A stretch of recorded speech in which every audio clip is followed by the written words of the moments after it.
Y respecto a severidad, ¿qué nos dice o qué nos intentan comunicar los candidatos cuando deslizan la idea de militares en las calles?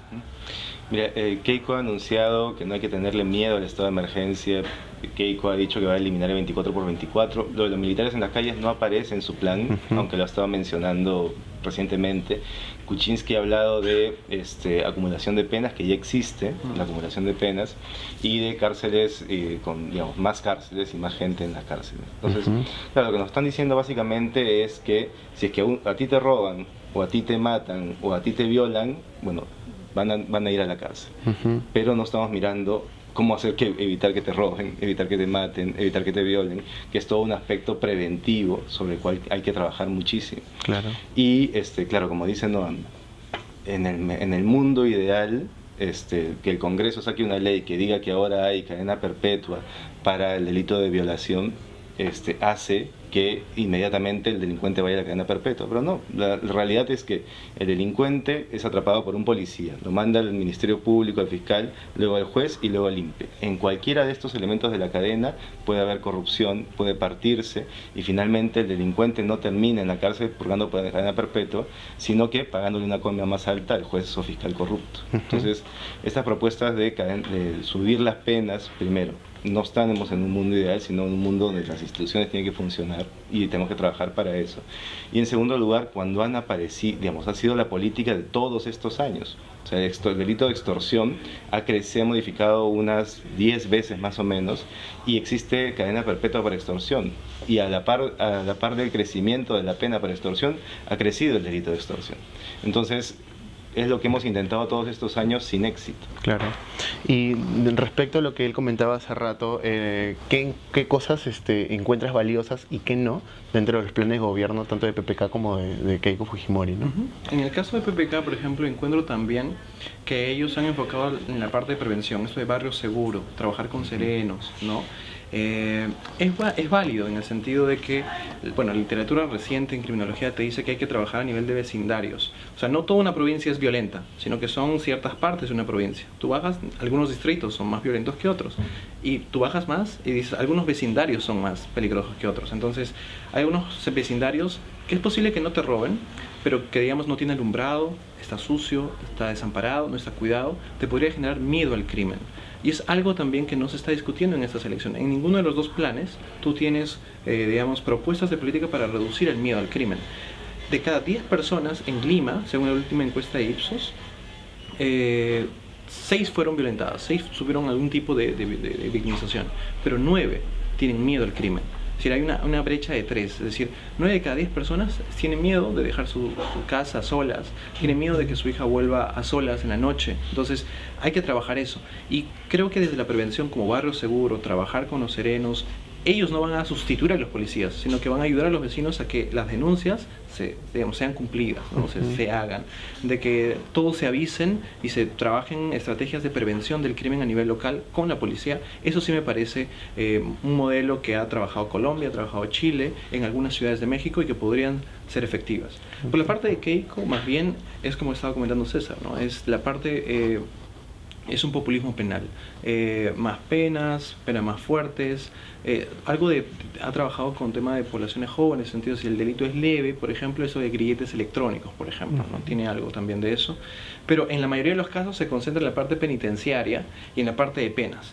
Todo lo que estamos comentando ahorita, estamos viendo que el tema es más grande, no se está trabajando. Y al parecer solamente lo están enfocando, solo para cerrar el tema, a lo que es delito patrimonial, cuando hay más delitos, todos los del crimen organizado. Claro. Con ese tipo de tácticas no vas a reducir la minería ilegal, la trata de personas, el atar ilegal, el narcotráfico, evidentemente. Entonces, ahí evidentemente habría que hacer, focalizar la política de seguridad ciudadana para cada uno de esos tipos de crímenes. Claro. Respecto al tema de minería ilegal y de tala, pregunta para ambos, ¿qué cosas, digamos, qué elementos están faltando urgentemente en este debate de segunda vuelta, a nivel técnico, ¿no? ¿Qué cosas que ustedes piensan relevantes no están siendo tomadas en cuenta por los candidatos?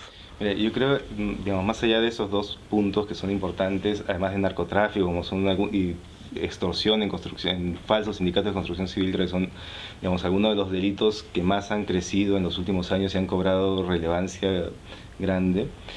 Yo creo que el debate en general está siendo llevado por un deseo ciudadano de más penas, de militares a las calles, de populismo. Entonces, lamentablemente, el debate de los políticos se va a eso. Y creo que ha habido hay que reconocer esto, las personas que creemos que hay soluciones diferentes al populismo penal, no hemos logrado transmitir eso a la población de manera adecuada y correcta. Y entonces la población considera 70% que los militares tienen que salir a las calles para mejorar la seguridad ciudadana. Entonces esa idea, que no es eficiente, que es falsa, está en boca de algunos candidatos, estuvo en el debate en primera vuelta, y lamentablemente hemos fracasado en transmitir que eso no funciona y llevar el debate para las cosas que sí funcionan, es decir, para todo el aspecto de prevención. Los diversos estudios demuestran que $1 invertido en prevención es mucho más eficiente que $1 invertido en represión. Entonces, todo el aspecto de prevención, de entender seguridad ciudadana, disminución de la delincuencia como política social, como reducción de la pobreza, como mejora en educación, como mejora en acceso a trabajo, no se está debatiendo o se está debatiendo muy poco. Para ti, ¿cuáles son los puntos más urgentes que no se están tocando en el debate nacional de segunda vuelta? Por ejemplo, tráfico ilícito de drogas, ¿no? Dos indicadores que se suelen reportar para decir que estamos avanzando en la lucha contra el tráfico ilícito de drogas es la erradicación de cultivos de hoja de coca y las detenciones a los que llevan la droga, ¿no? Al respecto, en tema de erradicación, sí, pues el Estado está erradicando más que antes, pero a su vez hay más, cultivos en otros sitios, ¿no? Se desplaza el cultivo. Entonces, no es un indicador muy bueno para medirlo. Lo otro es detenciones, pero la mayor parte de la población penitenciaria por tráfico ilícito de drogas son narcotraficantes, pero si tú ves en el delito específico, son transportistas.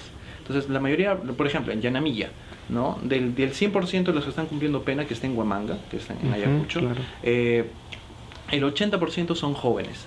De esos 80%, el 93%, ¿okay?, son por tráfico ilícito de drogas, y en específico por llevar droga, por llevarla en una van, por ser mochileros, ¿no? Entonces el actor del transporte es bastante vulnerable. Entonces esos dos indicadores son fáciles para reportar. ¿Qué hay de los insumos químicos desviados, ¿no?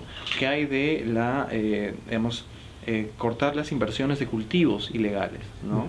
En puertos donde sale la droga? Creo que hay otros indicadores que también entran al cuento, pero no se están reportando o no se tienen buenos resultados en ese sentido, ¿no? Y esto lo mismo puede aplicar para los otros tráficos. Con militares en las calles y penas más fuertes no vas a resolver un problema tan complejo, por ejemplo, como la minería ilegal, que a su vez de, sacar oro, ocurren otros tipos de economías ilegales y culturas amparadas en la violencia y discursos amparados en la violencia que normalizan un Estado, y evidentemente cuando no hay presencia estatal, no hay instituciones, esto evidentemente escapa de las manos. Y claro, al parecer la única receta es militares en las calles y penas más fuertes, pero como estamos comentando bien aquí, no es aplicable para todos los tipos de delitos. Dentro de inseguridad ciudadana, si uno quiere verlo todo como una bolsa de conceptos, una parte es lo que es crimen y una parte es crimen violento. Y para esto de crimen violento solamente el robo, aquí haría lo que estamos comentando. Faltan otros. Entonces el acoso callejero, por ejemplo, es también inseguridad. El acoso sexual callejero. Claro. Bueno, tenemos que cerrar esta parte de la conversación.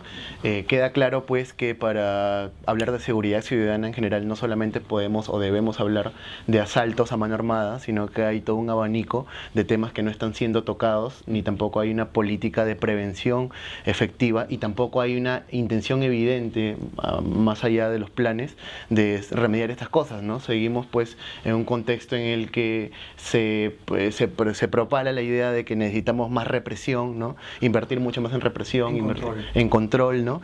que en la prevención, ¿no? Entonces, al menos uno de los cierres técnicos que se pueden dar es que en efecto debemos dejar de mirar solamente a los asaltos como un concepto total de seguridad ciudadana, porque de hecho desde el acoso callejero hasta la tala y la minería ilegal impactan y hacen incidencia en la sensación de seguridad, de cómo se siente cada persona dentro del espacio en el que camina, ¿no?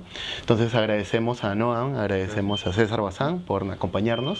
Esto fue La Conversa Urgente. Soy Fernando Ríos. Muchas gracias.